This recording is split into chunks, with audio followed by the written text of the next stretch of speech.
जय हिंद साथियों, आपका साथ के एजुकेशन पॉइंट में आपका स्वागत है। और आइए, हमारा जो टॉपिक चल रहा था माइक्रो टीचिंग, आइए हम फिर उसमें आगे बढ़ते हैं और हम पढ़ते हैं क्या, माइक्रो टीचिंग की विशेषताएं पढ़ते हैं। ठीक है, तो माइक्रो टीचिंग की विशेषताएं क्या होती हैं। तो सबसे पहले इसमें आता है शॉर्ट टाइम टीचिंग। अर्थात क्या होता है शॉर्ट टाइम टीचिंग में, क्या होता है कि हमारा जो समय जो होता है उसको एक छोटे छोटे समय में इसको बांट के करते हैं। ठीक है, अर्थात ये छोटे कम समय में एक टीचिंग होती है। एक कम समय में एक निश्चित या एक कौशल पे कमांड कराया जाता है। ठीक, शिक्षण कौशल में सुधार ऐसे धीरे धीरे करते हैं कि पार्ट वाइज करके थोड़े थोड़े कौशल का उसका विकास किया जाता है। किसका? छात्र अध्यापक का। ठीक है, यानी कि शिक्षण कौशल में सुधार किया जाता है। उसमें जो भी उसमें त्रुटियां रह जाती हैं, जो भी परेशानी या फिर जो भी लगता है कि हाँ ये चीज थोड़ा सा और इम्प्रूव करने की जरूरत है, तो बारीकियों को ध्यान में रखकर और ध्यान दे इसमें जो हमारा ऑब्जर्वर होता है उसमें बारीकियों को ध्यान देता है और उसको इम्प्रूव कराता है। फिर अब आइए क्या है वैज्ञानिक विधि, यानी कि इसमें क्या होता है कि वैज्ञानिक विधि के द्वारा, क्योंकि जो हमारा जो शिक्षण इस समय हमारा चलता है, पठन पाठन का जो कार्य चलता है उसमें सबसे बेटर होता है वैज्ञानिक विधि। चाहे वो समस्या का समाधान की विधि हो, समस्या समाधान के लिए हो या फिर टीचिंग की भी हो, जो भी मेथड उसमें सबसे ज्यादा और अब तक सबसे बेहतरीन कौन सी वैज्ञानिक विधि अच्छा माना जाता है। और फिर क्या है कौशल का तत्काल मूल्यांकन, और जो हम कौशल करते हैं उसका जो क्या होता है एक तत्काल मूल्यांकन भी हो जाता है। ठीक है, ये तो हो गया इसका विशेषताएं। अब आइए इसकी परिभाषा देखते हैं कि इसको कौन कौन क्या क्या कहेंगे। तो इसके WLN, ये हमारे मनोवैज्ञानिक कहते हैं इनका, सूक्ष्म शिक्षण सरलीकृत शिक्षण प्रक्रिया है जो छोटे आकार की कक्षा में कम समय में पूर्ण होता है। अर्थात एक बहुत ही सरल है। जो हम संपूर्ण जो शिक्षण करते हैं उसमें क्या है, यह एक सरलीकृत शिक्षण है। अर्थात उसकी अपेक्षा एक सरल होता है। क्यों? क्योंकि हम एक चीज छोटे छोटे भागों में करके हम पढ़ते हैं या उसमें पढ़ाया जाता है। प्रक्रिया है जो छोटे आकार की कक्षा में कम समय में पूर्ण होता है। यानी कि ये छोटे आकार कक्षा में कम समय, अर्थात जो हमारा जो ब्रॉड कक्षाएं होती हैं उसको पार्ट वाइज में बांट दिया जाता है। जो हमारा सूक्ष्म शिक्षण कराया जाता है उसके तहत जो हमने बताया था कि 5 या 10 मेंबर में बच्चों में बांट दिया जाता है और उसी में एक छोटा कक्षा बन जाता है और उसमें 5 से 6 मिनट का जो समय होता है उसमें हमारा छात्र अध्यापक एक अभ्यास करता है। ठीक, अब उसी को आते हैं मैं कॉलेज, उन्होंने क्या कहा है सूक्ष्म अध्यापन अभ्यास से पूर्व कक्षागत कक्षाओं एवं कुशलताओं को प्राप्त करने का अवसर देता है। यानी कि क्या कह रहा है कि जो हम अध्यापन करने से पहले क्या है एक अभ्यास है। जब हम अध्यापन करने जाते हैं उसके पहले एक अभ्यास कराया जाता है। ठीक है, और जो कुशलता उसमें होती है, हम पढ़ाने का जो कुशलता होती है स्किल होती है उसको पहले से हम डेवलप करते हैं। ठीक है, ये हमारे माइक कॉलेज के अनुसार। अब आइए देखते हैं कि कौशल कितने प्रकार के होते हैं। ठीक है, तो आइए देखते हैं स्किल कितने प्रकार के स्किल, कितने इसको स्किल में बांटा गया है, कितने भाग में किया गया है। तो सबसे हमारा पहला स्किल आता है एंड पहला कौशल आता है उद्देश्य लेखन कौशल। दूसरा आता है क्या प्रस्तावना कौशल। तीसरा व्याख्या कौशल। फिर उद्दीपन परिवर्तन कौशल, प्रश्नीकरण कौशल और पुनर्बलन कौशल और फिर श्यामपट कौशल। ठीक है, और लास्ट में ये आता है युग्मन कौशल। युग्मन कौशल में ये होता है कि हम सारे कौशलों को एक साथ समाहित करके हम फिर इसका बनाते हैं।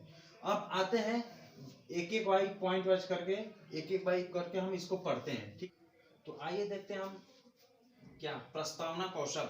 ठीक है, हम देखते हैं प्रस्तावना कौशल के बारे में हम चलते हैं।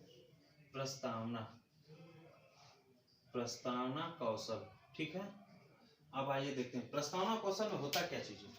प्रस्तावना कौशल में ये होता है कि जो हम कुछ प्रश्न बनाते हैं, किस लिए, बच्चों का पूर्व ज्ञान को पता करने के लिए कि बालक किसी जो अभी हम टॉपिक पढ़ाने जा रहे हैं उसी टॉपिक को लेकर हम कुछ उसके पूर्व ज्ञान को जानने के लिए कुछ हम प्रश्न बनाते हैं, जिससे हमें ये पता चलता है क्या कि हम बालक इस विषय के बारे में पहले से कुछ जानकारी रखता है कि नहीं रखता है। तो अब आइए उसमें देखते हैं कि प्रस्तावना कौशल के घटक क्या क्या होते हैं, किन किन बातों को ध्यान में रखते हुए हम प्रश्न बनाते हैं। तो सबसे पहले हम प्रश्न बनाते समय में ये ध्यान देना चाहिए कथनों एवं प्रश्नों का छात्रों से पूर्व ज्ञान से संबंध। अर्थात जो हम प्रश्न बनाते हैं उसके पूर्व ज्ञान से क्या हो, संबंधित हो, या हम प्रश्न बनाते हैं उसी स्तर से उसका पूर्व ज्ञान का अनुमान लगाने के लिए। फिर दूसरा आता है क्या, कथनों एवं प्रश्नों का मूल पाठ तथा उसके उद्देश्यों से संबंध हो, अर्थात जो हम प्रश्न बनाएंगे और जो हमें पाठ पढ़ाना है, जो टॉपिक हमें पढ़ानी है, उसका उस प्रश्न से संबंधित है या नहीं, और जो हम पाठ पढ़ाने जा रहे हैं उसका उद्देश्य क्या है पढ़ाने का, उससे भी हमारा प्रश्न संबंधित है कि नहीं। फिर आइए विचारों, कथनों एवं प्रश्नों में श्रृंखलाबद्धता।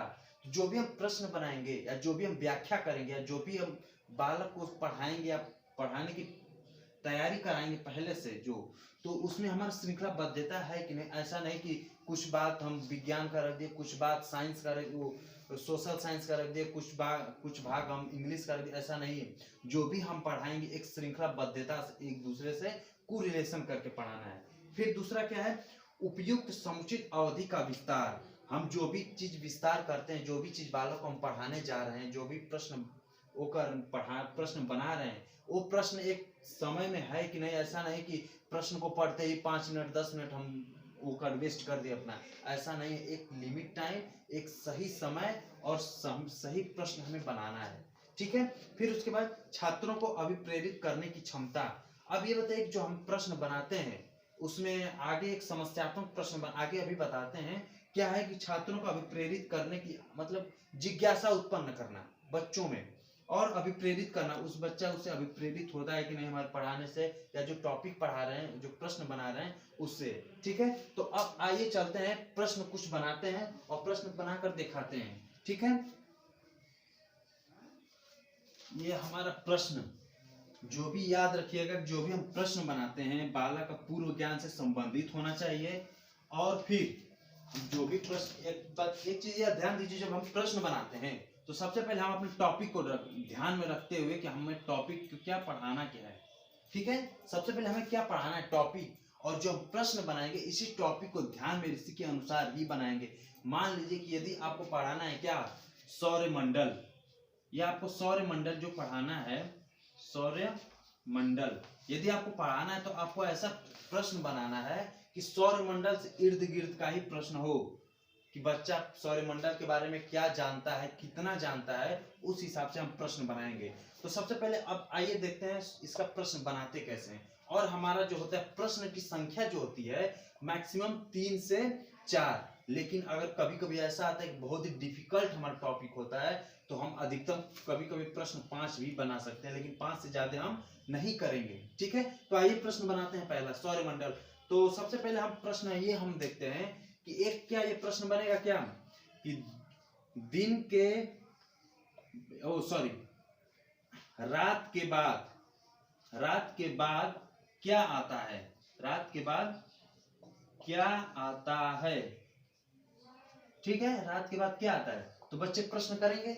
और हाँ एक बात और बता दें आपको, प्रश्न जब भी आप, तो आइए हम प्रश्न बनाते हैं, लेकिन एक चीज और ध्यान दीजिएगा, प्रश्न जब भी हम बनाते हैं हमेशा जेड आकार का प्रश्न बनाते हैं। जेड आकार मतलब समझिए क्या होता है, जेड आकार यानी कि जेड टाइप, ये हमारा जेड टाइप। अर्थात जो हम प्रश्न बनाएंगे तो सबसे पहले जो हम एक क्वेश्चन कोई बनाते हैं, तो जो भी इस क्वेश्चन का बच्चे जब जवाब देंगे, इसका अर्थात जब बच्चे इसका आंसर देंगे, तो ये बच्चे हमें आंसर मिल गया, तो हमें ये देखना है कि बच्चा आंसर क्या दे रहा है, फिर उसी आंसर से ही हमें टॉपिक उठाकर क्या करना है, प्रश्न उठाना है, फिर उसी आंसर से हम प्रश्न उठाएंगे। अब फिर आते हैं, ये क्वेश्चन जो बना दिए, फिर क्वेश्चन किए हम, फिर यहाँ से फिर बालक क्या करेगा, फिर आंसर जो हमें देगा, आंसर बालक जवाब देगा। फिर आंसर जब देता है तो फिर अगर हमें मिलता है, हमारा मेन मकसद क्या होता है कि हमें अपना प्रकरण निकलवाना होता है। अर्थात बालक किसी न किसी प्रश्न से कहीं ना कहीं उसके पूरे ज्ञान में ये चीज है, और हम उसको उस प्रश्न से टॉपिक से क्या करते हैं, कोरिलेशन कराते हैं। तो आइए फिर आंसर जो देता है, तो फिर इसी आंसर से फिर दोबारा हम क्या करेंगे, फिर क्वेश्चन करते हैं, ठीक है।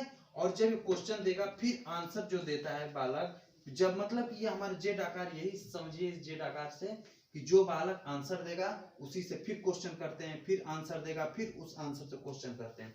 तो आइए इसी तरह हम देखते हैं, कुछ प्रश्न बनाते हैं। तो यहाँ पे ये देखिए हमारा जो टॉपिक है क्या है, सौरमंडल, हमें सौरमंडल बच्चों को पढ़ाना है। तो आइए देखते हैं प्रश्न कैसे हम बनाते हैं इसमें। तो सबसे पहले हम ये देखेंगे, उससे बालक से पूछते हैं कि ये तो नॉर्मल क्वेश्चन है, रात के बाद क्या आता है। ये तो नॉर्मल हर बालक बता देगा क्या आता है, दिन। आंसर बता देगा बालक, क्या बताएगा, दिन। ठीक है, अब हमारा जो आंसर मिल गया, क्या मिला, दिन हमें मिला ना। अब फिर इसी दिन को उठाकर हम फिर इसी से हम प्रश्न करेंगे। तब आइए हमारा प्रश्न क्या बनता है, दिन। देखिए दिन आया हमारे दूसरे प्रश्न में, दिन के समय हमें प्रकाश कहां से मिलता है। अर्थात ये जो हमारा दिन के समय उजाला या प्रकाश कहां से हमें प्राप्त होता है। ठीक है, तो बालक क्या बताएगा, सूर्य से हमें मिलता है। भाई ये तो जाहिर सी बात है, हर बालक बता देगा लगभग। जिस स्तर का प्रश्न बनाएंगे, ये लगभग ये कक्षा 6 या 7 का लगभग ये है टॉपिक। ठीक है, आपको बता रहे हैं। अब ये बालक तो बता ही देगा 6-7 का कि हमें दिन में उजाला या प्रकाश कहां से मिलता है। अब हमारे क्या मिला, हमें सूर्य। बालक आंसर देगा, मिला सूर्य। अब फिर हम क्या करेंगे, फिर सूर्य को क्वेश्चन बनाएंगे। ठीक, सूर्य यहाँ पे देखिए, सूर्य प्रश्न में आ गया, यह प्रश्न हमारा है, सूर्य किस परिवार का सदस्य है। सूर्य किस परिवार का सदस्य है, तो बताएंगे बालक, क्या बताएंगे, सौर मंडल। क्योंकि इसमें देखिए कुछ ऐसे बालक होंगे जो आपको सूर्य न बता के कुछ और बताएंगे, तो आप बारी बारी से बच्चों को खड़ा कराएंगे और बारी बारी से आपको प्रश्न पूछेंगे, तब तक प्रश्न उसमें पूछते रहेंगे। और मतलब सभी बच्चों को आप उठाइए और सभी बच्चों से पहले आपको प्रश्न उठाना नहीं है। सबसे पहले आप बालक को किसी को कुछ नहीं कहेंगे, प्रश्न आप पहले पूछेंगे, फिर उसके बाद बारी बारी से किसी लड़कियों को आप उठाएंगे। ये चीज हमेशा ध्यान रखिएगा, कभी भी किसी बालक को खड़ा करके उससे इंडिविजुअली प्रश्न नहीं पूछना है। ठीक है, तो ये हमारा मिल गया सूर्य। तो अब आइए बच्चा जब बताएगा सौर मंडल, तब अब सौर मंडल, यहां तक हमारा टॉपिक मिल गया। क्या, ये प्रकरण, ये हमारा प्रकरण मिल गया, सूर्य सौर मंडल अब तो मिल गया। अब हमें आगे प्रश्न ऐसा बनाना है जो बालक उस सौर मंडल के बारे में, या फिर बालक ऐसा प्रश्न बनाएंगे बालक को उसके बारे में पता नहीं होना चाहिए। क्यों, क्योंकि अगर बालक उस चीज को जानता होगा तो फिर आप पढ़ाएंगे तो उसमें बालक उत्सुकता नहीं रखेगा या फिर जिज्ञासा आगे नहीं होगा। तो अब आइए प्रश्न सौरमंडल। अब आप उससे ये प्रश्न कर सकते हैं कि सौरमंडल का सबसे बड़ा ग्रह कौन सा है। अब इसमें लगभग बहुत ही कम बच्चे जवाब दे पाएंगे या फिर नहीं दे पाएंगे। आपको कुछ इस तरह से प्रश्न बनाना है। तो सौरमंडल का ये क्या हो गया, अब बालक आपको कोई खड़ा नहीं होगा। अब ये बालक के लिए क्या आ गया है, समस्यात्मक प्रश्न आ गया।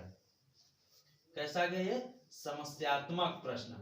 अब बालक सोचने लगेगा क्या बताना है क्या नहीं बता, क्योंकि बालक को आप उस असर से प्रश्न बनाएंगे कि ये बालक आपको आगे नहीं पता होगा। और आपको प्रश्न का भी बाउंडेशन है, मैक्सिमम आपको 4 प्रश्न बनाना है, उससे ज्यादा आपको प्रश्न नहीं बनाना है। बहुत ही क्रिटिकल कंडीशन अर्थात बहुत ही टफ अगर आपको मिल गया तभी आप प्रश्न 5 बनाएंगे, अन्यथा आपको आगे नहीं बनाना है। तो अब इसे आपको चौथा प्रश्न में हमारा समस्यात्मक प्रश्न मिल जाता है और उसी के बाद फिर आप व्याख्या करेंगे। ठीक है, व्याख्या करने के बाद अब फिर अगली वीडियो में आप ये देखेंगे कि इसके बाद क्या है। अभी हमने सिर्फ प्रस्तावना कौशल बताया है, अब फिर अगली वीडियो में हम और अलग अलग स्किल और बाकी सब बच्चे हुए स्कूल को पढ़ते हैं। ठीक है, और हमारे चैनल को लाइक शेयर और सब्सक्राइब करना ना भूलें। धन्यवाद।